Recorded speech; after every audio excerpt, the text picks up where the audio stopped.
فضائل مدینۃ المنورہ، مشہور فقیہ محدث ہیں علامہ ملا علی قاری رحمت اللہ تعالی علیہ، انہوں نے لکھا ہے کہ مدینۃ المنورہ کی زیارت اور خصوصی طور پر محمد مصطفیٰ صلی اللہ علیہ وسلم کی روضہ اقدس کی زیارت، یہ بہترین نیکیوں میں سے ہے اور بہترین عبادات میں سے ہے۔ اور فرمایا کہ جس کا ارادہ ہو حج کا، تمام محدثین نے لکھا ہے، اور اس کے اوپر بھی انہوں نے بحث کیا ہے کہ حضور علیہ الصلوۃ والسلام کی روضہ اقدس کی زیارت کی نیت سے جانا یہ کیسا ہے۔ تو محدثین نے لکھا ہے کہ ایک تو بلال حبشی رضی اللہ تعالی عنہ حضور صلی اللہ علیہ وآلہ وسلم کی رحلت کے بعد مدینۃ المنورہ کو چھوڑ کر شام میں انہوں نے اپنا مسکن رہائش اختیار کیا۔ پھر انہوں نے خواب دیکھا، حضور علیہ السلام نے فرمایا کہ بلال حبشی کیا جفا ہے، میری رحلت کے بعد آپ نے مدینۃ المنورہ کو چھوڑا، میری زیارت کے لیے نہیں آئے۔ تو بلال حبشی نے شام سے مدینۃ المنورہ کو سفر کیا حضور صلی اللہ علیہ وآلہ وسلم کی روضہ اقدس کی زیارت کی نیت سے۔ پھر حسنین کریمین سے ملاقات ہوئی، حسنین کریمین نے مسجد نبوی میں اذان کہا، انہوں نے درخواست دی کہ آپ اذان دیں۔ جب بلال حبشی نے اذان شروع کی تو اہل مدینہ مرد اور عورت وہ گھروں سے باہر نکل آئیں، چونکہ محمد مصطفیٰ صلی اللہ علیہ وسلم کی موجودگی میں جو فضا تھی بلال حبشی رضی اللہ تعالیٰ اذان دیتے وہیں سما بن گئی۔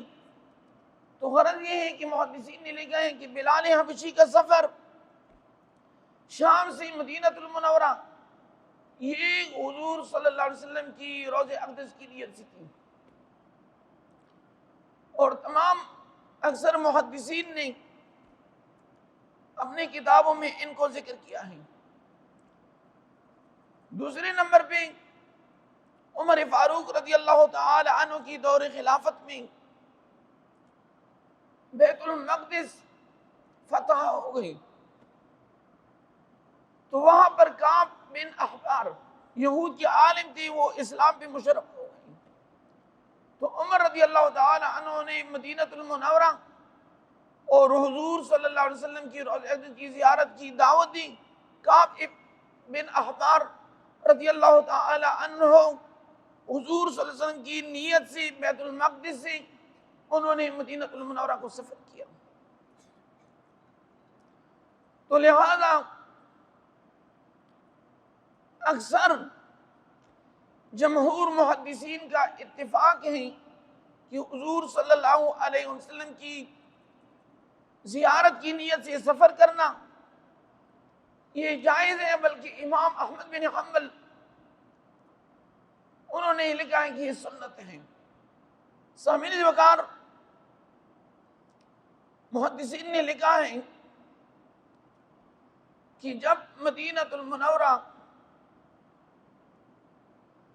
کے سفر کا آغاز ہو، فرمایا کہ کثرت سے درود شریف کا اہتمام کیا کریں، اور اس حد تک انہوں نے لکھا ہے کہ سفر مدینہ میں اور خصوصی طور پر مدینۃ المنورہ کے اندر تلاوت سے زیادہ ثواب درود پاک کا ہے۔ سامعین وقار، محدثین نے لکھا ہے کہ مدینہ المنورہ کی زیارت کے لیے چاہیے کہ پاک صاحب کپڑے پہن لیں، غسل کریں، خوشبو کا اہتمام کریں اور انتہائی عاجزی و انکساری کے ساتھ درود شریف کا اہتمام کیا کریں۔ اور محدثین نے لکھا ہے کہ جب مدینہ المنورہ پہنچ جائیں تو پہلے نمبر پہ مسجد نبوی صلی اللہ علیہ وآلہ وسلم کی زیارت کی نیت کر لیں، کیونکہ جابر ابن عبداللہ رضی اللہ تعالی عنہ مدینہ المنورہ آ گئی۔ حضور علیہ السلام نے فرمایا کہ اے جابر، آیا آپ نے تحیت المسجد پڑھی ہے؟ انہوں نے کہا نہیں۔ تو حضور علیہ السلام نے فرمایا کہ پہلے نمبر پہ تحیت المسجد پڑھیں، اس کے بعد میری ملاقات کے لیے آ جائیں۔ اس حدیث سے علماء نے استدلال کیا ہے کہ مدینہ المنورہ پہنچ جائیں بلکہ قریب ہو جائیں، فرمایا ہے کہ کثرت سے درود شریف کا اہتمام کریں، اور جس سیغے سے وہ درود ابراہیمی ہو اور درود ہو، بس محبت کا جو اظہار ہے اور اہتمام وہ سینے میں ہونا چاہیے۔ تو مسجد نبوی پہ داخلے سے پہلے دعائیں اللہم افتح لی ابواب رحمتک صلی اللہ علی محمد صلی اللہ علیہ وآلہ وسلم۔ اگر فرض نماز کا ٹائم ہے، محدثین نے لکھا ہے کہ فرض نماز میں شریک ہو جائیں، فرض نماز باجماعت ادا کریں، تو مسجد نبوی میں داخل ہو کر پہلے نمبر پہ تحیت المسجد 2 رکعت شکرانہ نماز ادا کریں اور دعا کریں کہ اللہ کا لاکھ لاکھ شکر ہے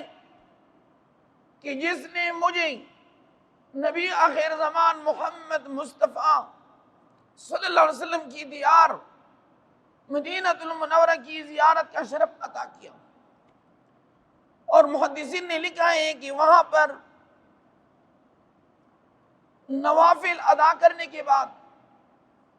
حضور علیہ السلام کی شان کو اللہ نے جو رفعت عطا کی ہے، جو عظمت عطا کی ہے، اس کو حاضر کریں اور اللہ کا شکر ادا کریں کہ اللہ نے میرے اوپر عظیم احسان کیا کہ اللہ نے مجھے مدینہ المنورہ کی زیارت کا شرف عطا کیا، کیونکہ حضور صلی اللہ علیہ وآلہ وسلم تمام انبیاء کرام کا سردار ہیں۔ مسجد اقصی میں حضور علیہ السلام نے تمام انبیاء کرام کو امامت کی، اس لیے حضور علیہ السلام کو امام الانبیاء اور امام المرسلین بھی کہا جاتا ہے۔ اور یہ ذہن میں رکھنا چاہیے کہ حضور صلی اللہ علیہ وآلہ وسلم تمام مخلوق میں افضل ترین ہیں، اور جس مقام پہ یعنی مدینہ المنورہ کی جو مٹی حضور صلی اللہ علیہ وسلم کی جسم مبارک کو مسح کرتی ہیں، یعنی گنبد خضرا روض رسول کے اندر جو مٹی ہے جو حضور علیہ السلام کی بدن مبارک کے ساتھ ٹچ ہیں، محدثین نے لکھا ہے کہ یہ مقام یہ خانہ کعبہ سے بھی افضل ہے۔ فرمایا کہ عرش، فرش، کرسی، قلم ان سے یہ افضل اور برتر ہے۔ تو سامعین وقار، تحیت المسجد کے بعد محدثین نے لکھا ہے کہ اس کی فوراً بعد باب السلام، وہاں پر ایک دروازہ ہے، ان کے اوپر لکھے باب السلام. باب کہتے ہیں دروازے کو، یعنی حضور صلی اللہ علیہ وآلہ وسلم کی سلامی کا دروازہ. ایک طرف باب السلام ہے، دوسری طرف جنت البقیع ہے. تو باب السلام میں بھی جاتی ہوئی محدثین نے لکھا ہے کہ نگاہیں نیچی ہو اور دھیمی آواز کے ساتھ درود شریف پڑھتے جائیں اور اللہ کا شکر ادا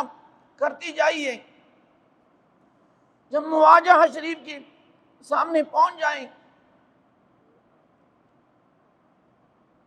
تو انتہائی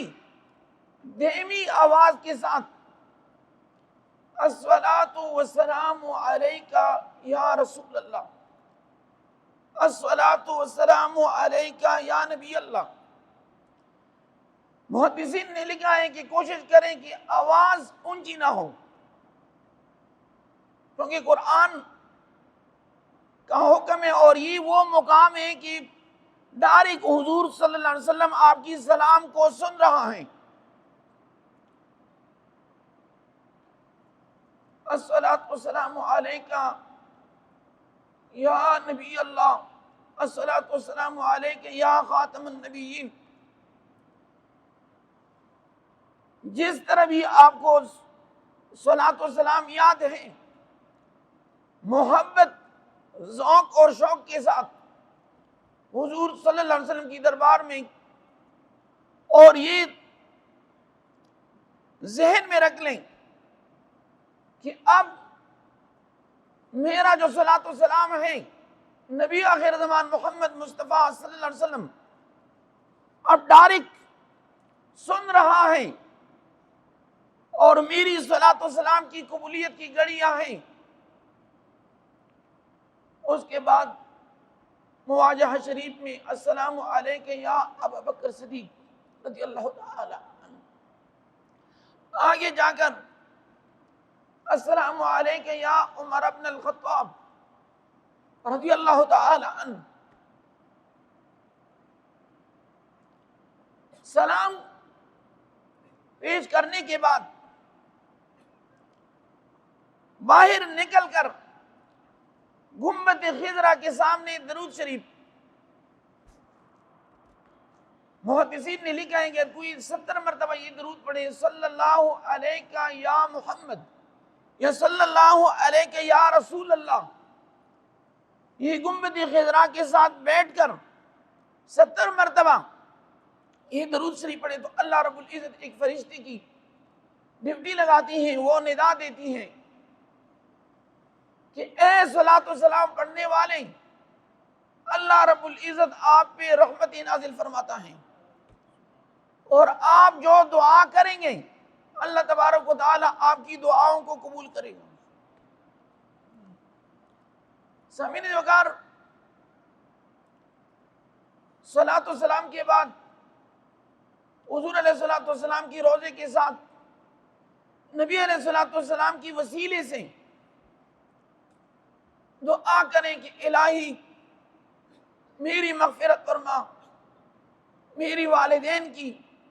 حضور علیہ الصلوۃ والسلام کی تمام امت کی، جو آپ کی عزیز و اقارب والدین رشتہ دار ہیں ان کے لیے پہلے نمبر پہ، پھر تمام مخلوق کے لیے، اور ساتھ شفاعت، حضور صلی اللہ علیہ وسلم کی شفاعت کی دعا کرے کہ الہی میرے لیے حضور علیہ الصلوۃ والسلام کی شفاعت کو جائز فرمائیں. قرآن عظیم شان میں ہے وَلَوْ أَنَّهُمْ إِذْ ظَلَمُوا أَنفُسَهُمْ جَاءُوكَ فَاسْتَغْفَرُوا اللَّهَ وَاسْتَغْفَرَ لَهُمُ الرَّسُولُ لَوَجَدُوا اللَّهَ تَوَّابًا رَحِيمًا. ابو حیان الاندلسی بہت بڑے مفسر گزرے ہیں، ان کی تفسیر بحری محیط اس میں لکھا ہے کہ حضرت علی رضی اللہ تعالی عنہ راوی ہے کہ حضور صلی اللہ علیہ وآلہ وسلم کی رحلت کی 3 دن بعد ایک صحابی آ گئے، انہوں نے یہ آیت پڑھی، یہ سورۃ النساء آیت نمبر 64، وَلَوْ أَنَّهُمْ إِذْ ظَلَمُوا أَنفُسَهُمْ جَاءُوكَ فَاسْتَغْفَرُوا اللَّهَ وَاسْتَغْفَرَ لَهُمُ الرَّسُولُ لَوَجَدُوا اللَّهَ تَوَّابًا رَحِيمًا۔ اس آیت کا جو ترجمہ مفہوم یہ ہے، اللہ رب العزت فرماتے ہیں اگر کوئی بندہ اپنے اوپر ظلم کرے، گناہ کرے، معصیت کرے، تو ان کی توبہ کا طریقہ یہ ہے کہ حضور صلی اللہ علیہ وسلم کی دربار میں حاضر ہو جائیں، فاستغفر اللہ، ڈائریکٹ اللہ سے بھی دعا طلب کریں کہ الہی میں گناہگار ہوں، سیاکار ہوں، خطاکار ہوں، میری گناہوں کو معاف فرما۔ واستغفر لهم الرسول، اور اس گناہگار کے لیے محمد مصطفیٰ صلی اللہ علیہ وسلم بھی دعائے مغفرت طلب کریں، لوجد اللہ توابا رحیما، اللہ رب العزت فرماتا ہے کہ میں بالضرور ان کی دعا کو قبول کروں گا۔ حضرت علی رضی اللہ عنہ فرماتے ہیں کہ نبی علیہ الصلوۃ والسلام کی رحلت کی 3 دن بعد صحابی آگئے، انہوں نے یہی آیت پڑھی، پھر حضور علیہ الصلوۃ والسلام کی قبر کی مٹی مبارک اپنی سر کے اوپر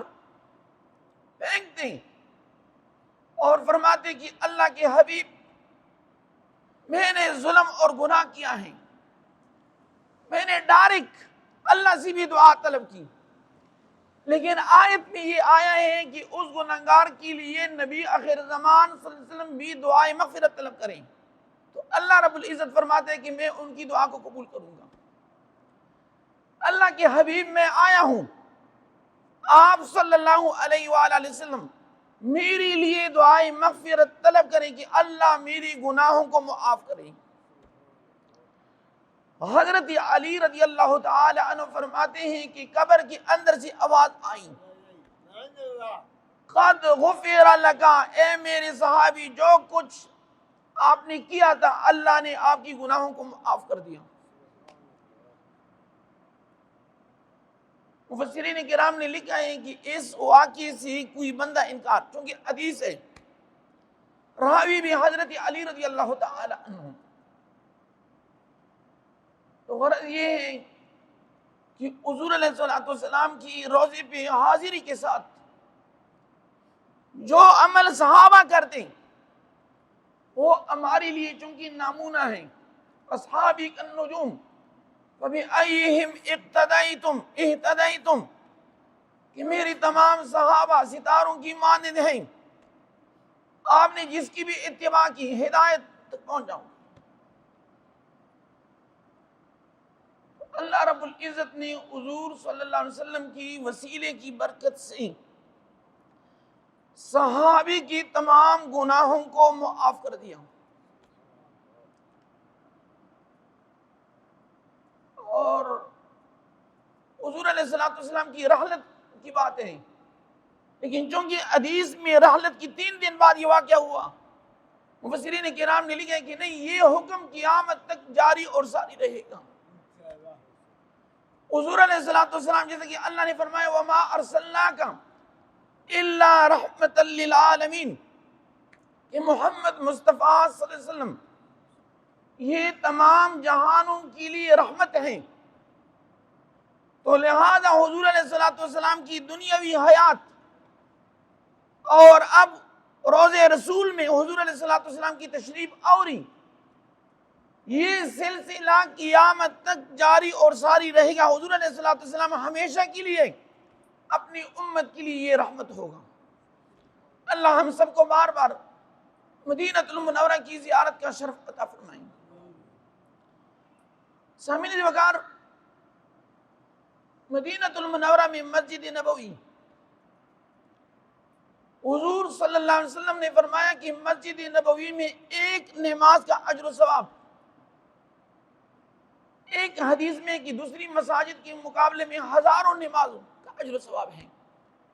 اور دوسری حدیث میں ہے کہ میری مسجد میں ایک نماز کا اجر و ثواب 50,000 نمازوں کے برابر ہے۔ اس حدیث کا مطلب کیا ہے؟ اس کا مطلب یہ ہے کہ جو مدینہ المنورہ جائیں وقت ضائع نہ کریں، نماز کی اوقات کا ٹائم آپ نوٹ کریں۔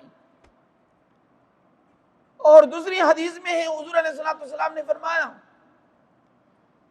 کہ جس نے مسجد نبوی میں 40 نمازیں ادا کی، من صلی 40 صلاۃ، تو اللہ رب العزت ان کو 2 انعامات عطا کریں گے۔ براءۃ من النار، اللہ ان کو جہنم سے آزاد کرے گا، وبراءۃ من النفاق، اللہ رب العزت ان کو منافقت کی بیماری سے محفوظ کرے گا۔ یعنی نفاق ہے، منافقت سے وہ ہمیشہ کے لیے بری ہوگا، محفوظ ہوگا۔ تو یہ بہت بڑی سعادت کی بات ہے۔ اور اکثر مدینہ المنورہ میں قیام جو ہے تقریباً حجاج کا 9 دن کا ہوتا ہے، تو 9 دن اگر حاجی وہاں پر رہتے ہیں مدینہ المنورہ میں، تو ضروری ہے کہ کم از کم مسجد نبوی میں باجماعت نماز کا اہتمام کریں، ہر نماز جماعت کے ساتھ پڑھیں۔ دوسرے نمبر پہ نوافل ہیں، کثرت سے نوافل کا اہتمام کریں۔ مدینہ المنورہ میں ایک نیکی کا اجر و ثواب 1000 نیکیوں کے برابر ہیں۔ اور محدثین نے لکھا ہے کہ مدینہ المنورہ میں پہنچ کر اگر صاحب استطاعت ہے ان کو چاہیے صدقہ دیں، چونکہ صحابہ جب حضور علیہ الصلوۃ والسلام کی ملاقات کے لیے جاتے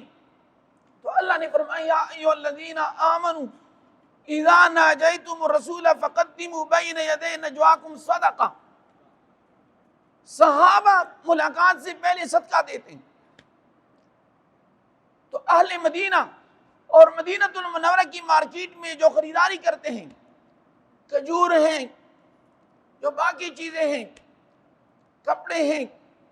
دوپٹے وغیرہ، اس نیت سے کہ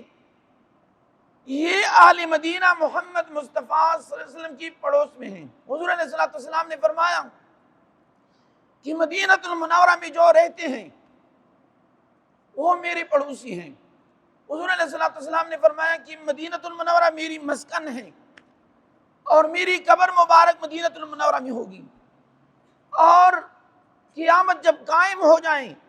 تو پہلے نمبر پہ گنبد خضرا سے میں اٹھوں گا۔ تو لہذا اہل مدینہ کے بارے میں نبی علیہ الصلوۃ والسلام نے خصوصی طور پر وصیت کی ہے کہ ان کے ساتھ نرمی کا برتاؤ کرو۔ اور حضور علیہ الصلوۃ والسلام نے فرمایا من مات بالمدینہ المنورہ فلیمت، جو مدینہ المنورہ میں فوت ہو جائیں قیامت کے دن ان کی میں سفارش کر کے جنت میں داخل کراؤں گا۔ جو مدینہ المنورہ میں بخار ہے، مدینہ المنورہ کی گرمی برداشت کریں، حضور علیہ الصلوۃ والسلام نے فرمایا کہ ان کی بھی میں سفارش کر کے ان کو میں جنت میں داخل کراؤں گا۔ تو غرض یہ ہے کہ مدینہ المنورہ میں مسجد نبوی میں پنجگانہ نماز، نماز تہجد، صلاۃ اللیل، چاشت، اشراق، صلاۃ اوابین کا خصوصی طور پر اہتمام کریں۔ مسجد نبوی کے ساتھ 5 منٹ کی فاصلے پہ مسجد قباء ہے۔ حضور علیہ الصلوۃ والسلام نے فرمایا کہ مسجد قباء میں 2 رکعت نفل کا اجر عمرے کے برابر ہے۔ اور حدیث میں آیا ہے جب صحابہ مدینہ المنورہ آ گئیں تو صحابہ نے عرض کی کہ یا رسول اللہ صلی اللہ علیہ وسلم، مکہ المکرمہ میں ہم احرام باندھتے میقات سے، طواف کرتے، نماز پڑھتے مقام ابراہیم میں، اور صفا مروہ سعی کرتے، اس کے بعد حل کرتے، ہم عمرہ ادا کرتے۔ اب مدینہ المنورہ میں ہم بہت دور آ گئے۔ حضور علیہ الصلوۃ والسلام نے فرمایا کہ اے میرے صحابہ، آپ لوگوں نے پریشان نہیں ہونا، جس نے صحیح طریقے سے وضو کیا اور پھر مسجد قباء میں آ کر 2 رکعت نفل ادا کی، اللہ رب العزت ان کو مقبول عمرے کا اجر و ثواب عطا کرے گا۔ اور حضور صلی اللہ علیہ وسلم نے فرمایا من حج للہ ولم یزرنی فقد جفانی، جس نے حج کیا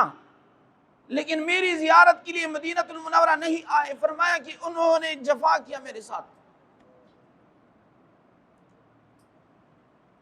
امام قسطلانی نے لکھا ہے کہ اگر استطاعت ہے، طاقت کے باوجود آپ مدینہ المنورہ نہیں گئے تو یہ جفا ہے۔ تو حجاج کے لیے ضروری ہوتا ہے کہ وہ حج سے پہلے یا حج کے بعد محمد مصطفیٰ صلی اللہ علیہ وسلم کی زیارت کے لیے جائیں۔ مسجد قباء میں کوشش کریں، مسجد قباء کا جو عمرہ ہے بغیر طواف اور بغیر صفا مروہ سعی کی ہے، یہ رحمت للعالمین محمد مصطفیٰ صلی اللہ علیہ وسلم کی اس امت کے اوپر ایک انعام ہے کہ مدینہ المنورہ میں بھی لوگ چاہتے ہیں کہ ہم عمرہ کریں، طواف کریں،